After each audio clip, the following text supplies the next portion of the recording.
Assalamualaikum warahmatullahi wabarakatuh. Selamat pagi Bapak dan teman-teman sekalian. Perkenalkan kami dari kelompok 6 dari kelas 631A11 dari cabang ITI Waringin ingin mempresentasikan hasil kerja kelompok kami dalam rangka menyelesaikan tugas proyek dari mata kuliah dasar manajemen dan bisnis.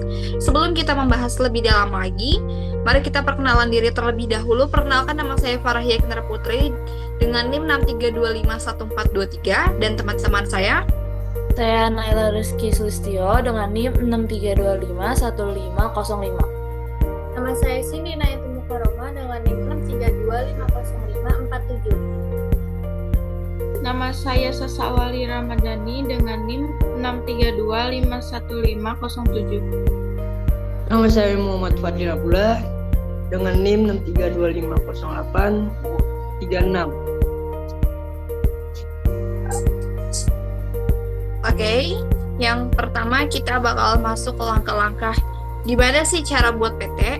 Nah, di sini langkah-langkah membuat PT itu meliputi penyiapan data diri, pengajuan nama perusahaan, pembuatan akta pendirian di notaris, dan pengesahan badan hukum di Kemenkuhum, pembuatan NPWP yaitu nomor pokok wajib pajak dan NIB melalui sistem OSS yaitu sistem online single submission, terus setelah itu serta pengurusan izin usaha dan BPJS. Yang pertama itu ada persiapan dokumen dan data. Yang harus kita siapkan itu adalah menyiapkan KTP dan NPWP para pendiri, siapkan kartu keluarga atau KK jika diperlukan, terus temukan nama perusahaan minimal 3 kata yang unik. Terus setelah itu penyiapkan data modal dasar, modal disetor, dan struktur pengurusan atau direksi dan komisaris. Terus temukan kode klasifikasi baku lapangan usaha Indonesia atau KBLI yang sesuai. Terus yang kedua itu membuat akta pendirian di notaris. Datangi notaris untuk membuat akta pendirian PT yang berisi tentang anggaran dasar perusahaan. Notaris akan membantu Anda dalam menyusun akta ini yang mencakup nama, tujuan, modal, dan struktur perusahaan. Selanjutnya langkah-langkah pembuatan PT.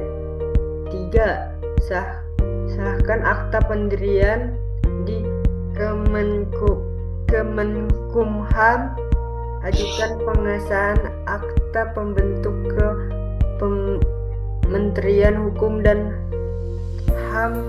Kementerian Hukum HAM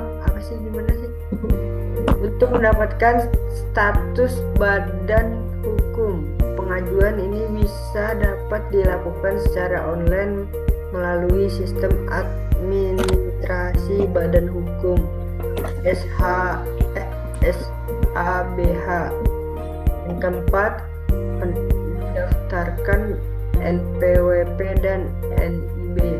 Daftarkan PT Anda untuk mendapatkan nomor pokok wajib pajak NPWP di kantor pajak setempat atau secara online. Daftarkan perusahaan di sistem online single submission OSS untuk mendapatkan nomor induk perubahan NIB.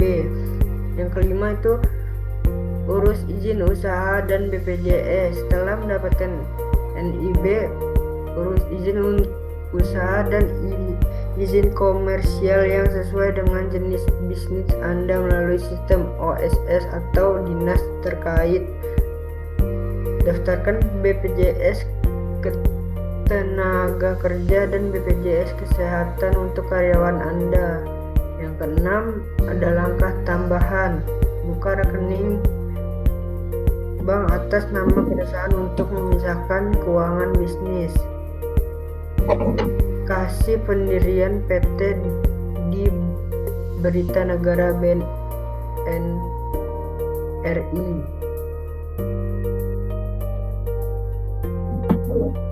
Struktur organisasi PT. Yang pertama ada Direktur Utama Naila. Yang kedua manajer operasional Kirana. Yang ketiga, manajer keuangan, Cindy. Yang keempat, manajer pemasaran, Sasa. Yang keenam, staf produksi, Fadlin.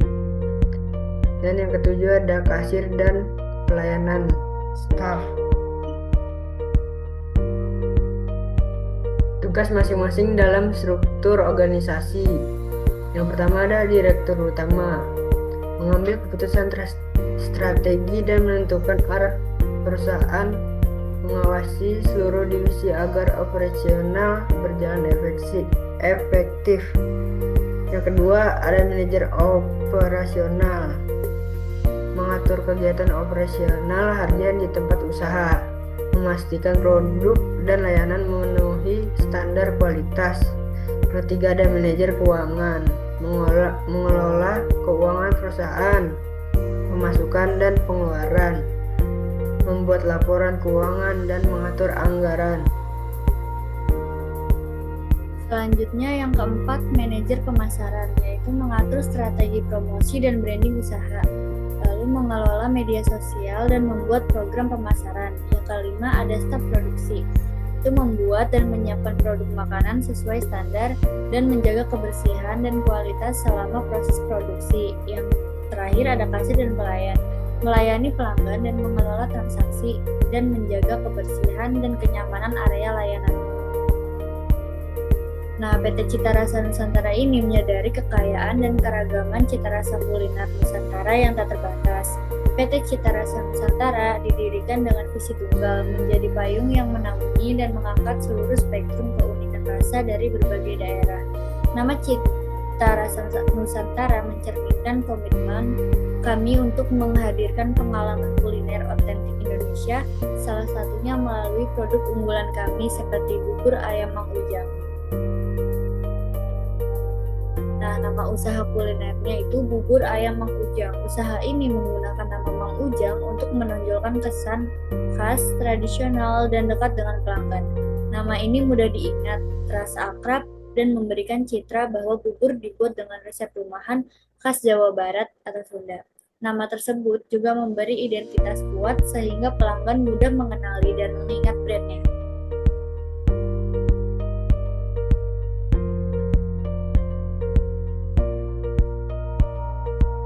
Selanjutnya latar belakang. Makanan sederhana yang dapat diterima dari berbagai kalangan menjadikan bubur ayam salah satu kuliner yang menguntungkan. Bubur ayam dengan topping yang beragam dan bumbu kuning yang khas dan tambahan kecap sebagai pemanis membuatnya semakin khas dengan cita rasa Nusantara yang khas dengan kecap manis.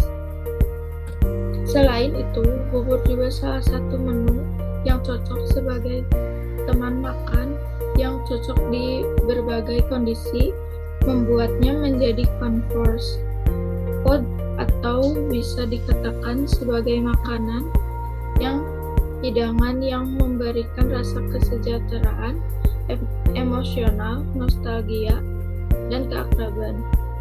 Bubur juga mempunyai berbagai rasa tergantung dari mana bubur itu berasal, seperti bubur ayam Jakarta atau Cirebon. Khas dengan terkenal dengan koya, campuran kerupuk, udang, dan udang kering yang dihaluskan. Bubur ayam Bandung, khas dengan kecap kedelai goreng, cakwe, dan kerupuk kuning renyah.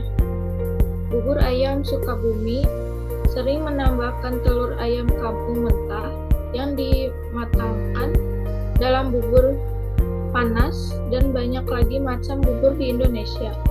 Dengan hal ini, toko bubur Mang Ujang menyediakan menu yang dapat dipilih menyesuaikan selera para pelanggan kami.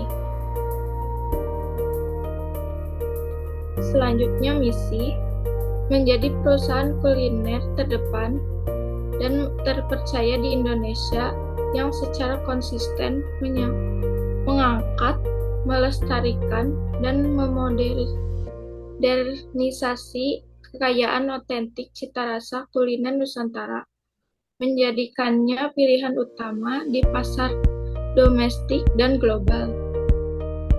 Misi 1.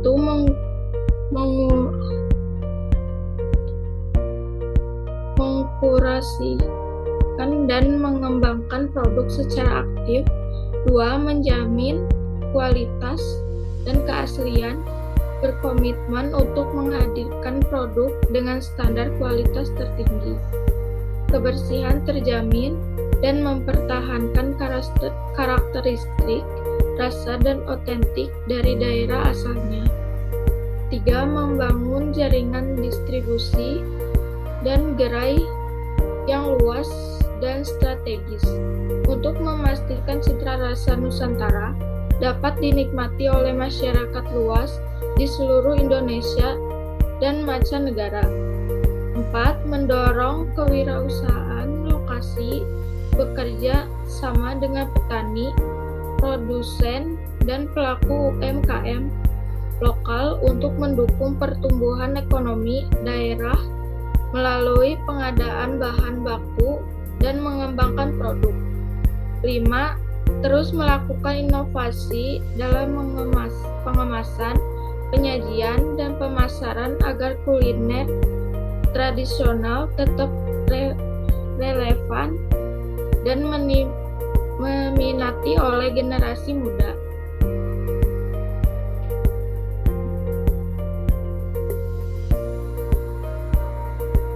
Logo bubur ayam Mang Ujang menampilkan sebuah mangkuk bubur ayam lengkap dengan topping seperti ayam suwir, cakwe, kerupuk, telur, dan bumbu khas bubur. Mangkuk tersebut berada di tengah lingkaran berwarna krem dan coklat yang memberikan kesan hangat serta nyaman, sesuai dengan citra makanan rumahan. Tulisan bubur ayam Mang Ujang dibuat dengan font tebal dan warna merah putih untuk menonjolkan nama usaha agar mudah dikenali. Secara keseluruhan, logo ini memberikan kesan lezat, bersih, dan ramah, mencerminkan kualitas serta karakter kuliner bubur ayam Mang Ujang. Selanjutnya ada lokasi dan jam operasional. Lokasi bubur Mang Ujang berada di Ruko Grand Cendana Plaza Blok F nomor 21 Bekasi Timur. Dan jam operasionalnya itu pukul 7 sampai jam 10 pagi, dilanjut jam 3 sampai jam 18 malam. Selanjutnya di sini ada produk yang ditawarkan. Produk yang best seller di sini ada bubur Mang Ujang komplit original, selanjutnya ada bubur Mang Ujang sederhana, ada bubur Mang Ujang komplit pedas, dan terakhir ada bubur Mang Ujang kuah kuning. Di sini ada penjelasan estimasi modal dan keuntungan. Untuk modal awal ini perkiraan satu peralatan, yaitu peralatan dapur, peralatan makan, semuanya digabung jadi 4.300.000. Yang kedua ada bahan baku. Untuk 1 minggu awal penjualan itu ada 1 juta. Lalu yang ketiga, sewa ruko per bulannya itu 1.500.000, yang ditotalkan modal awal adalah 6.800.000. Untuk estimasi penjualannya, harga bubur ayam per porsinya adalah 12.000. Target penjualan per harinya ada 160 porsi, dengan omset harian total 720.000. Biaya operasional hariannya ada 400.000. Jadi kalau dikurang keuntungan bersihnya adalah 320.000. Dan BEP balik modal dalam 21 hari atau alias 3 minggu. Untuk penutup, pemilihan bubur ayam sebagai produk unggulan didasarkan pada efisiensi modal dan profitabilitas tinggi. Usaha ini memiliki modal awal yang ringan karena bahan baku yang stabil dan proses pengolahan yang sederhana. Efisiensi operasional terjamin karena diproduksi massal dalam satu waktu, menghemat biaya, waktu, dan tenaga. Dari sisi pasar, bubur ayam memiliki daya jual yang sangat luas dan stabil karena disukai berbagai kalangan dan cocok dikonsumsi kapan saja. Kombinasi dari biaya rendah, proses efisien, dan permintaan yang konsisten menjadikan bubur ayam pilihan produk dengan prospek keuntungan yang cepat dan berkelanjutan. Sekian dari kelompok kami, kurang lebihnya mohon maaf. Wassalamualaikum warahmatullahi wabarakatuh. Wabarakatuh.